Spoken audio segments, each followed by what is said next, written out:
In this video, you will learn 5 things you need to do in order to prepare yourself for receiving. And at the end of the video, I'm going to show you a mind-blowing ancient truth about the purpose of receiving. It will totally change your perspective about receiving and why you should get good at it. So stick around to the end. You won't want to miss this. Dave, what do you mean prepare myself for receiving? Isn't that just something that happens? Well, let me ask you, have you ever asked for something you didn't receive? You thought it was just because it wasn't the right time. But what if it wasn't happening because you were not ready for it? Oh, but I feel ready, Dave. I'll bet Abraham felt ready too. He wanted to be a dad, and God even told him he would be. So he knew it was the right thing. Maybe he thought it was just the wrong time, or maybe he just wasn't ready yet. Maybe it's time for us to learn how to prepare ourselves for receiving. If I said, I have $1 million and I want to give those $1 million to you right now, you might say, I'm ready, give it to me. But you might also feel a little awkward if someone tried to pay for your gas. Why does that seem so awkward? But it does. Maybe if it were your birthday, it wouldn't be so awkward, right? Like if it's my birthday, I expect to get presents. People owe me presents. But just to get something random, especially something that we don't feel we've earned, that feels a little bit awkward. We say things like, oh, you don't have to do that, or, I'm going to pay you back next time. People struggle with it. It doesn't feel natural to them. Now, we know there are some people who are all about receiving. We look at them and we say, they're a little bit self-absorbed, and sometimes that's true.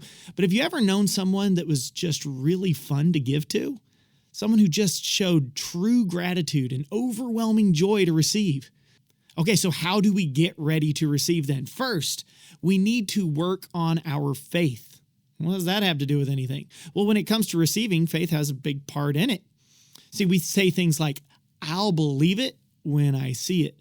But Mark 11:24 says, therefore I say unto you, what things soever ye desire, when you pray, believe that ye will receive them, and ye shall have them.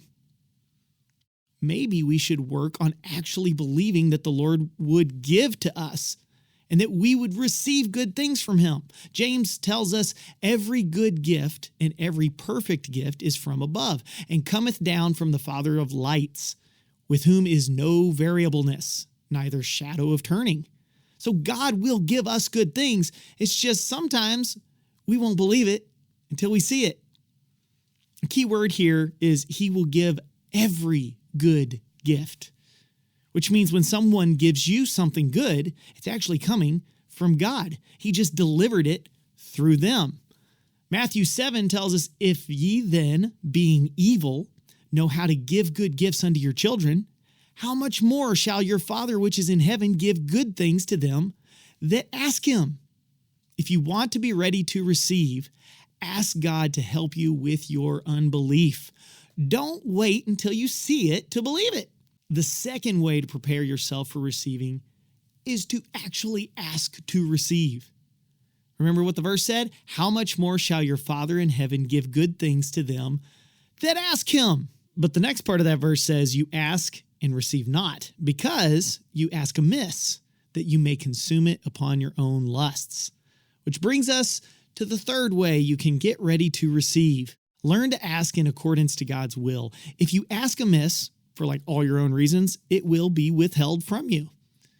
If you want to open up the windows of blessing and be showered with the good and perfect gifts of God, make sure you make all of your asks something he plans on giving you anyway. You say, okay, well, Dave, how do I even know what he plans on giving me? Well, you get into God's word and you learn more about what he wants for you. Make your wants the same as his wants, and you will receive. So how do we know? Because Psalms tells us, delight yourself in the Lord, and he will give you the desires of your heart.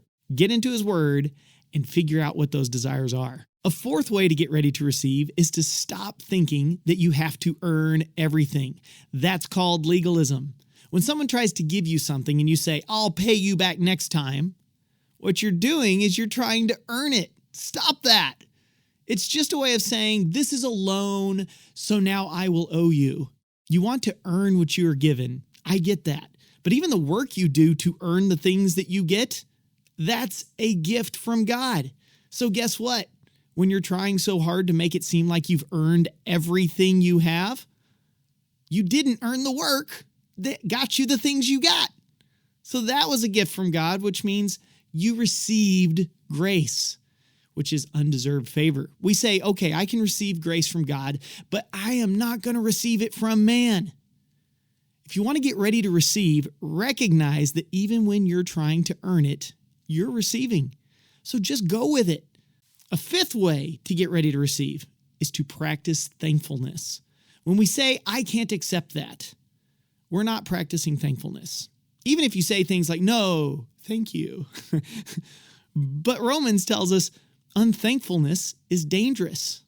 It starts us down a path of digression that leads us to a reprobate mind. If you want to be ready to receive, be ready to give thanks.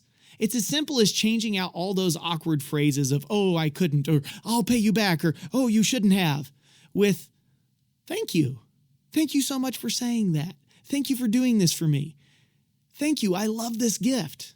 Yeah, sure, it feels awkward and weird at first, but after you do it a couple of times this way, you will never, ever go back because it will change the way that you receive and it will change how others give to you. So to wrap up, if you want to get ready to receive, start with working to believe. Ask the Lord to give. Make sure you get into His Word and align with His will. Stop trying so hard to achieve everything you receive and simply give thanks. So that's 5 ways you can get ready to receive. But what's the purpose of receiving? The purpose of receiving is actually rooted in an ancient understanding of love. If you look at the Hebrew letters that compose the word love in the Hebrew language, they mean God gives to the house. So true love is when God gives to the house. Now that might sound kind of weird at first until you read the verse that says, what? Know ye not that your body is the temple of the Holy Ghost, which is in you, which ye have of God, and ye are not your own? What this means is that love is when God gives to you. You are His temple, His dwelling place, His house, if you will. But what is cool is that the kind of giving that He gives is so complete that the letters in Hebrew literally means He gives so much that it becomes indistinguishable between you and Him. He gave His Spirit when He came from heaven to earth. He gave His mind when He lived perfectly for 33 years. He gave His body when He died on the cross for your sins. He loved you so much that He gave every part of Himself for the house. And now we should be indistinguishable from Him, which is why Paul said, imitate me even as I imitate Christ. And it's no longer I that live, but Christ who lives within me. The secret ancient truth of receiving is that when you realize what giving is designed to do, it's designed to transform the receiver. We must learn to receive the good and perfect things from God so that we can be transformed by His love. And when others give to us and we receive it, giving thanks to God for them and for the gifts that they bring, they get a glimpse into that transformative love that God put inside of us. Be a good receiver and change the lives of the people who give things to you. Hey guys, we're about out of time, but if you enjoyed this video and you want to learn more, check out the links in the description below. We'll see you in the next video, and then we'll see you in the market.